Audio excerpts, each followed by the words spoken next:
Salam pemirsa setia Mata Ketiga. Hari ini Mata Ketiga akan bincang-bincang sejenak tentang dunia virtual. Sebelumnya perlu diketahui, ada 2 poin penting dalam metaverse atau alam semesta fiktif.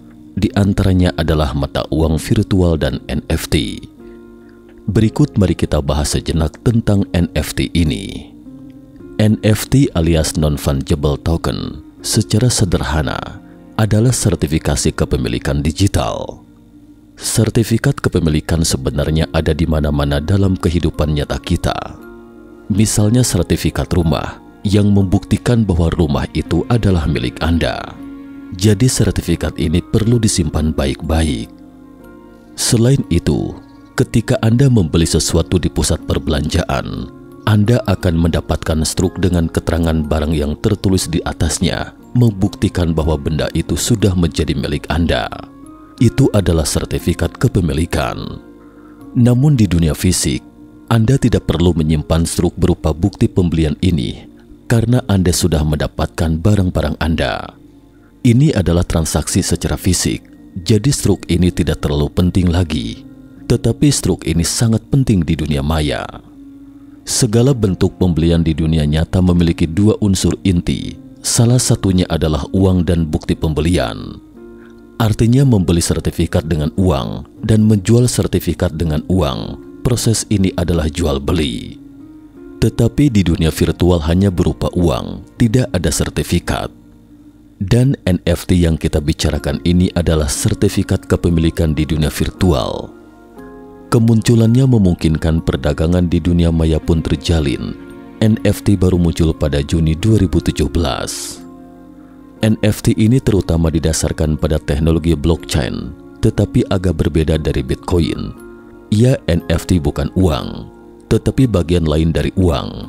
Ia adalah bukti yang ditukar dengan uang. Ini mirip dengan sertifikat rumah, struk pembelian atau semacamnya. Hanya saja NFT bukan berupa kertas, tetapi serangkaian kode. Atau Anda dapat memahaminya sebagai sertifikat digital. Berikut Mata Ketiga jelaskan sejenak mengapa NFT ini penting. Ada beberapa barang yang paling mahal di dunia, di antaranya emas, mobil mewah, jam tangan mewah, lukisan terkenal, dan antimateri. Salah satu karakteristik dari semua ini berupa material, tidak ada satupun yang non-material. Mengapa tidak ada yang non-fisik? Apakah segala sesuatu yang non-fisik itu tidak bernilai? Bukan demikian halnya. Hanya saja segala sesuatu yang non-fisik tidak bisa membuktikan hak kepemilikan. Tanpa hak kepemilikan, Anda tidak akan mengeluarkan uang untuk membelinya, bukan?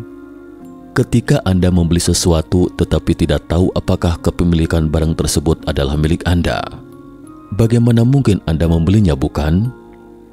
Salah satu faktor inilah yang menyebabkan orang-orang enggan untuk membeli barang-barang non-fisik. Misalnya paspor, KTP, SIM, dan lain-lain semua ada nomornya. Dokumen-dokumen ini dijamin oleh negara, dijamin oleh organisasi pusat. Tetapi jika negara ini tidak ada, maka sertifikat ini pun otomatis tidak akan ada artinya lagi. Seperti misalnya, beberapa negara yang tiba-tiba lenyap karena perang, maka semua sertifikat yang dikeluarkan di negara ini sebelumnya tidak ada artinya lagi, termasuk sertifikat rumah. Anda berada di negara ini, misalnya saya memiliki sebidang lahan tanah yang sangat luas, tapi siapa yang bisa membuktikannya? Tidak bisa dibuktikan. Ini adalah sesuatu yang sangat mengerikan. Tetapi hal seperti ini jarang terjadi di dunia nyata dan tidak banyak negara yang hilang. Jika suatu barang tidak memiliki sertifikat kepemilikan, itu berarti milik kita semua. Segala sesuatu yang menjadi milik seluruh manusia itu tidak berharga. Dulu kita sering mengatakan bahwa segala sesuatu yang sudah tersedia di bumi tidak berharga, misalnya seperti minyak, emas, berlian, termasuk tanah mungkin tidak berharga. Tetapi mengapa sekarang begitu mahal? Karena orang-orang saling berebut demi lahan ini ribuan tahun yang lalu. Perang tanpa henti hanya demi memperebutkan lahan atau tanah di bumi ini.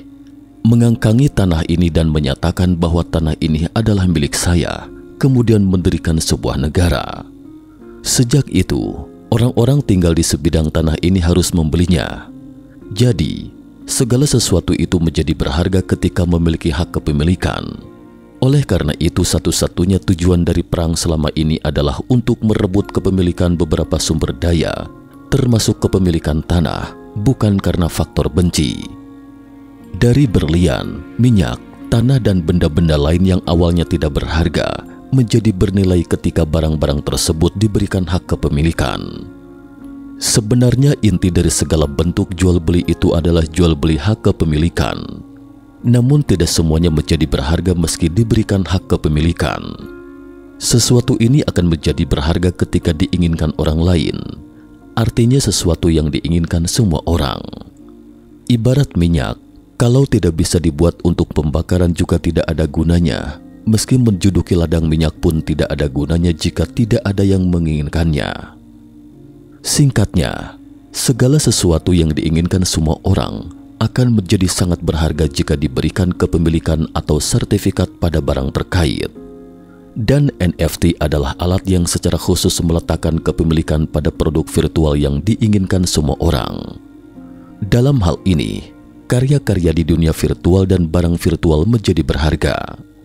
Misalnya lukisan, foto, lagu, perangkat permainan dan segala sesuatu di dunia maya diterbitkan nomornya berupa NFT, yakni sertifikat kepemilikan sebuah barang, sebuah token unik yang ada di blockchain yang menyimpan kode unik kepemilikan atas sebuah aset digital.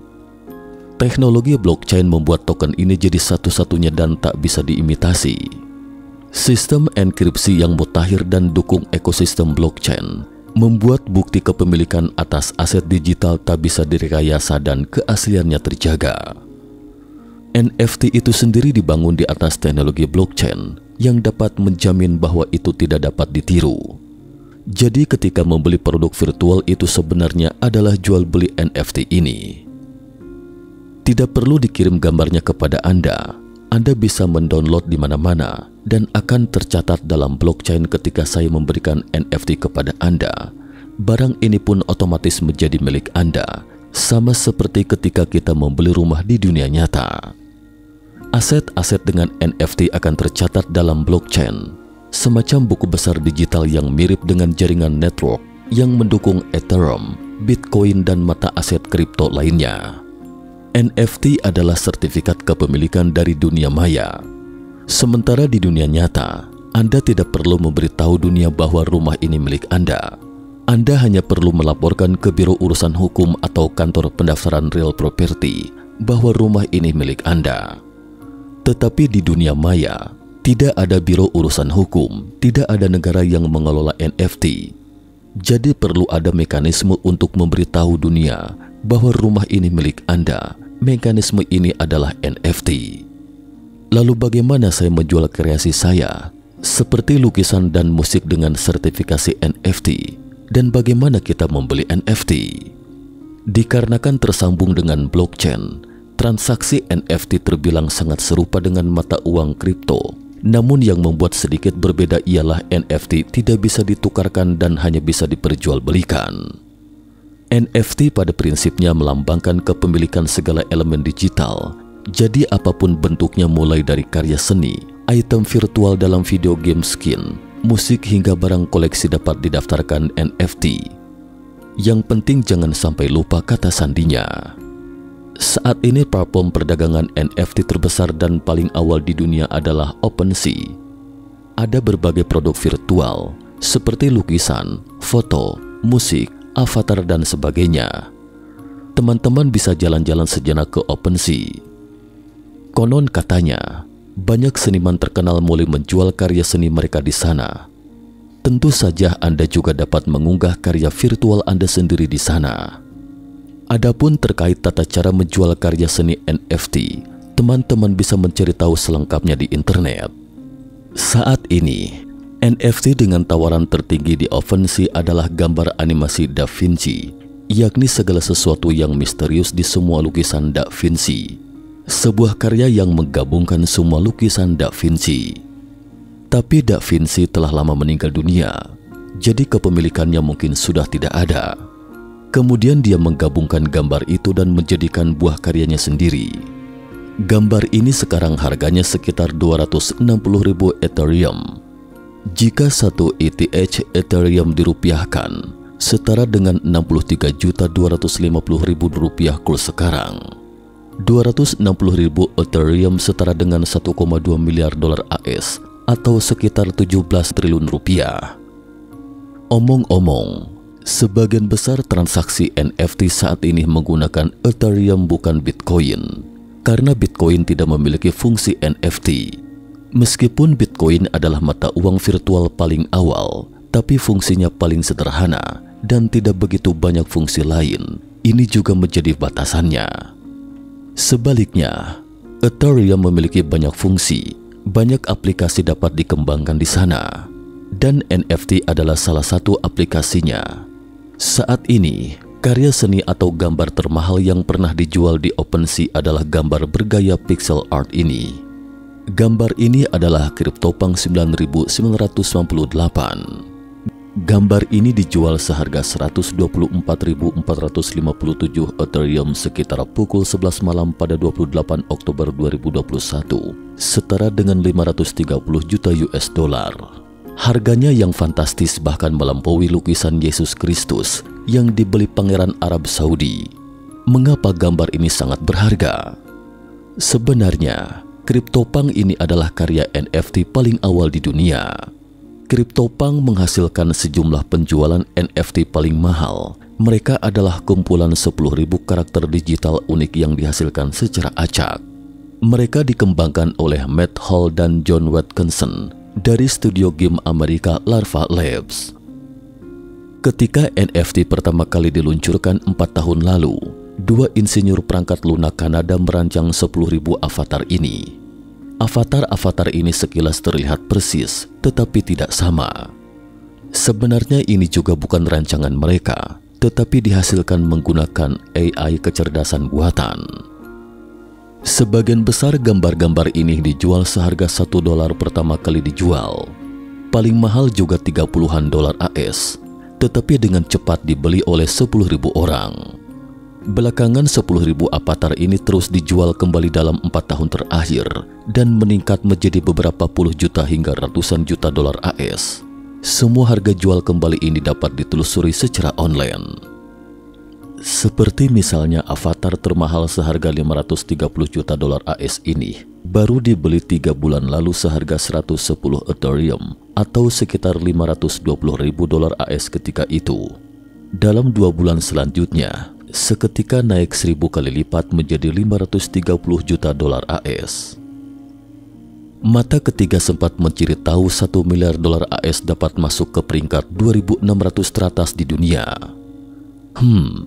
Artinya dalam waktu kurang lebih 3 bulan, Anda sudah bisa sekadar menyapa Pangeran Arab Saudi. Tapi sangat sulit untuk bisa melampaui sang putra mahkota Arab Saudi. Mengapa ada yang rela mengeluarkan uang yang fantastis untuk membelinya? Karena semua gambar ini semakin mahal harganya dari hari ke hari. Misalnya gambar avatar 4489 ini. Pada November 2018, pembelinya hanya menggelontorkan 0,14 Ethereum atau setara dengan 9.140.600 rupiah ketika itu. Tapi sekarang setidaknya 1000 kali lipat baru akan dijual.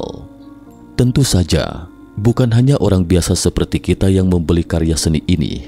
Banyak institusi dan perusahaan besar mendapati peluang bisnis di dalamnya dan mulai melakukan pembelian.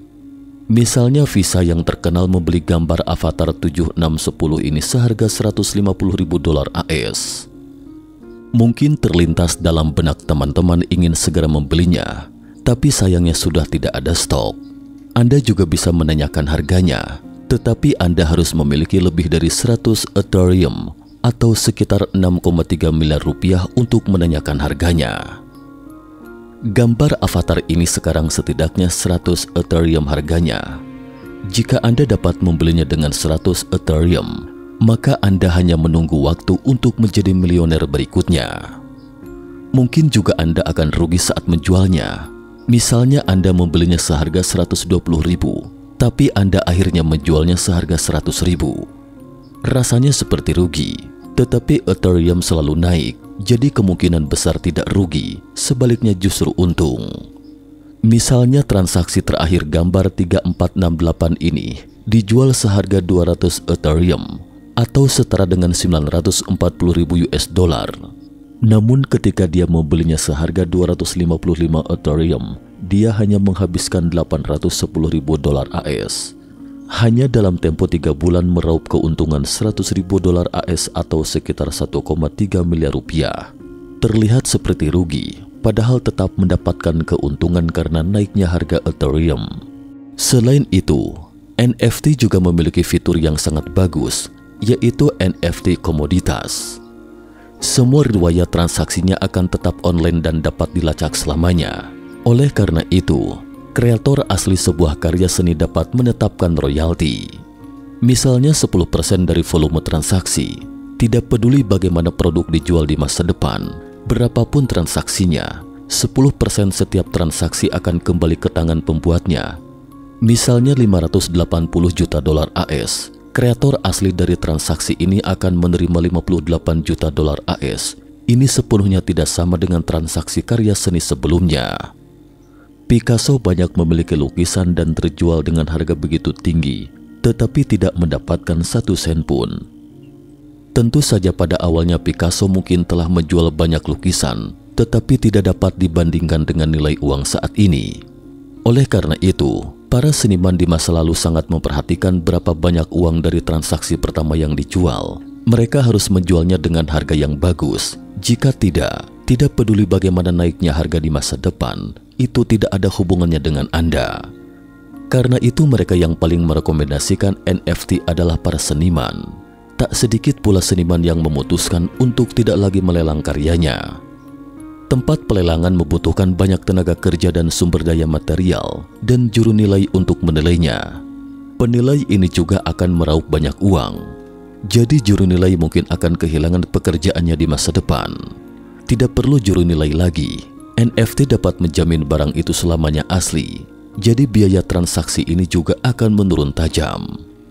Selain musik, gambar dan karya seni, area NFT lainnya yang sangat penting sekarang adalah Metaverse. Saat ini Metaverse belum dibangun, tetapi sudah ada banyak game berbasis Metaverse. Misalnya ada game yang sangat terkenal bernama The Sandbox yang membangun sebuah dunia seperti Minecraft. Pemain dari seluruh dunia bisa ke dunia ini untuk hidup, berkreasi dan melakukan segala sesuatu di dalamnya. Tanah di dunia ini terbatas. Sudah ada banyak perusahaan besar dan orang-orang kaya mulai menduduki tanah di dalamnya sebagai milik pribadi. Tentu saja, mereka sekarang mengatakan menguasai tanah itu bukan untuk dijual kepada kita. Lalu untuk apa tanah-tanah ini bagi mereka? Memasang papan reklame, mendirikan papan reklame untuk diri sendiri di dunia maya. Anda dapat melihat papan reklame ini saat Anda masuk ke game ini. Selain itu juga ada beberapa musisi yang membeli tanah di dalamnya, berencana membangun panggung musik, kemudian menarik penggemar untuk mendengarkan konser di dunia maya ini. Misalnya sangat sulit bagi Anda untuk pergi ke negara tertentu di dunia nyata untuk mendengarkan konser penyanyi favorit Anda, karena mungkin terkendala waktu dan jarak. Tapi di dunia maya, Anda bisa pergi kapan saja. Tidak seperti konser online. Di dunia maya itu kita seakan berada di lapangan. Anda seolah duduk di sana menyaksikannya dan merasakan suasana saat itu. Banyak hal di dunia nyata kini berpindah ke dunia maya. Namun fasilitas di sekitar dunia maya juga dibedakan. Anda lebih dekat ke beberapa fasilitas permainan atau pemandangan sekitarnya lebih menarik, maka harga tanah juga akan lebih mahal, sama seperti dunia nyata. Setiap bagian tanah di atasnya ini terikat dengan NFT, jadi nilainya akan naik di masa depan. Bagi banyak orang, game seperti ini sebenarnya bukan lagi hanya sekedar permainan, tapi investasi. Perusahaan-perusahaan besar sekarang telah menguasai area di dalamnya. Ini juga salah satu faktor mengapa NFT kian populer. Artinya semua sumber daya yang terbatas di dunia nyata telah diduduki oleh manusia sejak ratusan tahun yang lalu. Anda tidak punya kesempatan lagi. Munculnya Metaverse NFT memberi generasi seperti kita kesempatan untuk mendistribusikan kembali aset kekayaan untuk pertama kalinya Itulah sebabnya orang-orang berdesakan masuk ke dalamnya. Tapi jika kelak Anda ingin masuk ke sana, mungkin Anda yang terakhir dan akan menjadi yang termiskin di sana. Ada orang yang merasa sekarang sama sekali tidak ada kesempatan lagi. Sebaliknya ada juga yang berpikir bahwa dunia sekarang lebih baik, apapun bisa dilakukan. Meski berada di dunia yang sama, tapi peluang yang dilihat oleh mata setiap orang itu tidak sama. Bukankah begitu? NFT membatasi sumber daya di dunia maya. Kemudian pemandangan manusia saling merebut sumber daya bumi pun muncul kembali. Dan perebutan sumber daya yang terbatas semacam ini akan menghasilkan ekonomi. Ekonomi menciptakan pekerjaan, dan dengan adanya pekerjaan, orang-orang akan benar-benar mulai bertahan hidup di dunia ini. Oleh karena itu, NFT adalah fondasi yang melahirkan Metaverse. Tanpanya tidak akan ada Metaverse.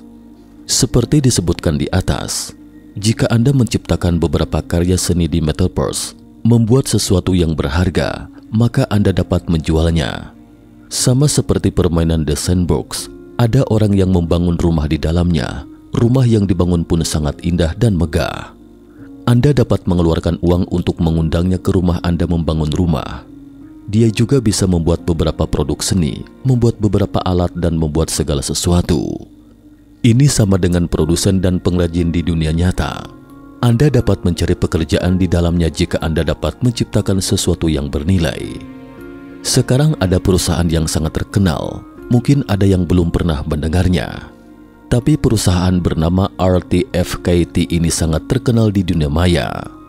Perusahaan ini khusus menyediakan sepatu olahraga untuk dunia maya. Sepatu kets olahraga yang keren. Masing-masing sepatu tampak sangat keren. Ada yang bisa memancarkan cahaya, ada yang bisa menyemburkan api dan segala macam jenis semua tersedia. Di dunia nyata, ada orang yang mengoleksi sepatu kets olahraga. Sepatu ini juga bisa dikoleksi karena terkait dengan NFT. Dan sepatu ini jauh lebih mumpuni daripada sepatu di dunia nyata. Tidak akan pernah rusak selamanya. Sepatu ini juga tidak akan dibatasi oleh hukum fisika dan tingkat teknologi. Dapat memancarkan cahaya, menyemburkan api dan dilengkapi dengan BGM, background music, dan sepatu ini sudah sangat mahal sekarang. Sepatu yang bisa menyemburkan api itu dibanderol $50.000 AS.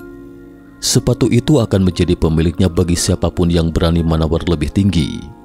Jadi, jika Anda memiliki bakat untuk membuat sepatu seperti itu, Anda akan memiliki pekerjaan dengan prospek yang cerah di dalamnya. Kini banyak brand ternama telah memasuki dunia maya ini. Misalnya Louis Vuitton, Gucci dan Burberry yang sudah dikenal.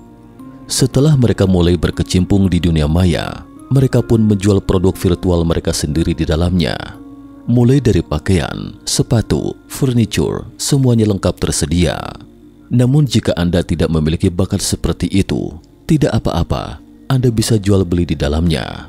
Seperti gambar avatar yang disebutkan di atas, semuanya itu dibeli dan dijual kembali. Dijual dengan harga fantastis saat ini. Anda bisa menjadi seorang pebisnis di dunia maya dan tetap dapat menghasilkan banyak uang. Oleh karena itu, peluang menghasilkan uang yang mirip dengan dunia nyata semuanya tersedia di dunia maya. Apalagi dunia maya baru muncul, peluang memperoleh penghasilan tinggi masih besar. Tidak seperti di dunia nyata yang melelahkan. Jadi pemahaman awal ini sangat penting. Bukan berarti harus berinvestasi sejak dini, tapi penting kiranya untuk memahaminya sejak awal. Sebagai contoh, game sandbox yang sebelumnya disebutkan di atas misalnya, sudah ada orang yang mulai menghasilkan uang di dalamnya. Game ini disebut game play to earn, sebuah game di mana Anda dapat menghasilkan uang sambil bermain. Dulu kita hanya menghabiskan uang untuk bermain game, tetapi di masa depan akan menghasilkan uang dengan bermain game. Game menjadi pekerjaan, setidaknya demikian adanya bagi sejumlah orang. Masalah terbesar dengan NFT saat ini adalah kurangnya dukungan hukum. Tentu saja ini bukan masalah NFT itu sendiri, ini adalah masalah blockchain. Tanpa dukungan hukum, ia memiliki banyak bahaya tersembunyi. Ada kejahatan di dunia nyata, demikian juga di dunia maya. Misalnya barang kita dicuri, ditipu orang di dunia nyata, ada polisi dan hakim yang melindungi kita untuk mengembalikan kepentingan kita. Tapi di dunia maya, properti Anda dicuri atau Anda tertipu, tidak ada yang akan melindungi Anda. Karena selama hukum tidak mengakui NFT, maka tidak ada yang akan melindungi bagian dari properti Anda. Saat ini satu-satunya yang dapat melindungi properti virtual Anda adalah kata sandi.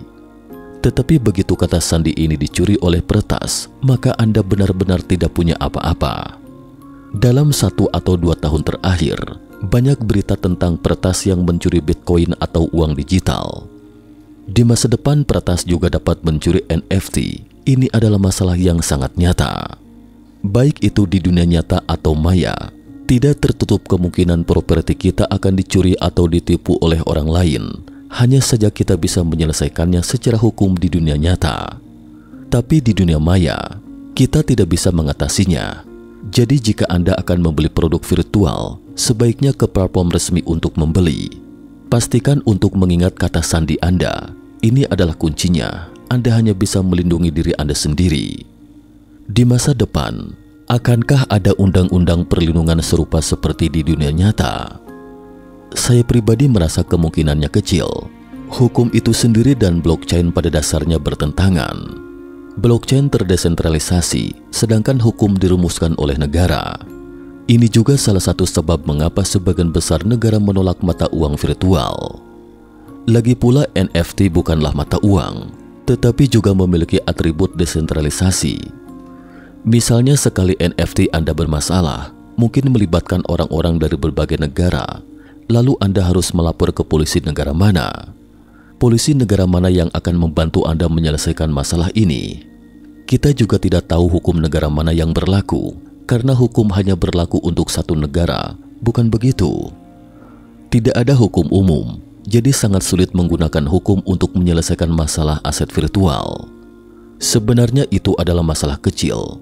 Jika hanya tidak bisa dilindungi hukum, yang paling ditakutkan adalah jika dinyatakan ilegal. Misalnya jika negara menyatakan bahwa jika teknologi blockchain tidak diatur dan menimbulkan ancaman terhadap keamanan nasional, stabilitas sosial dan stabilitas ekonomi, maka masalahnya pun menjadi serius.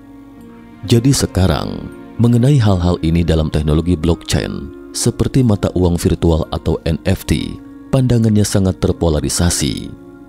Ada yang berpikir bahwa ini adalah alat bagi pengusaha untuk menghasilkan uang, dan ada juga yang merasa bahwa itu adalah sarana untuk menghasilkan uang dan peluang untuk mengubah nasib.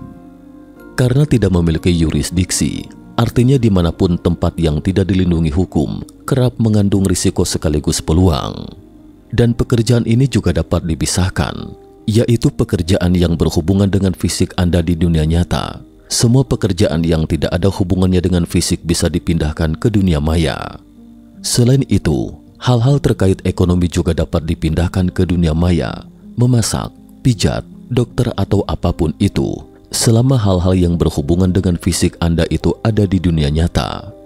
Jadi, pemisahan itu memungkinkan, tidak ada masalah dan tidak akan menimbulkan pertikaian satu sama lain. Cukup sekian dulu topik kita hari ini. Jika suka dengan video mata ketiga, jangan lupa like, subscribe, dan share. Terima kasih atas perhatiannya dan sampai jumpa di episode berikutnya.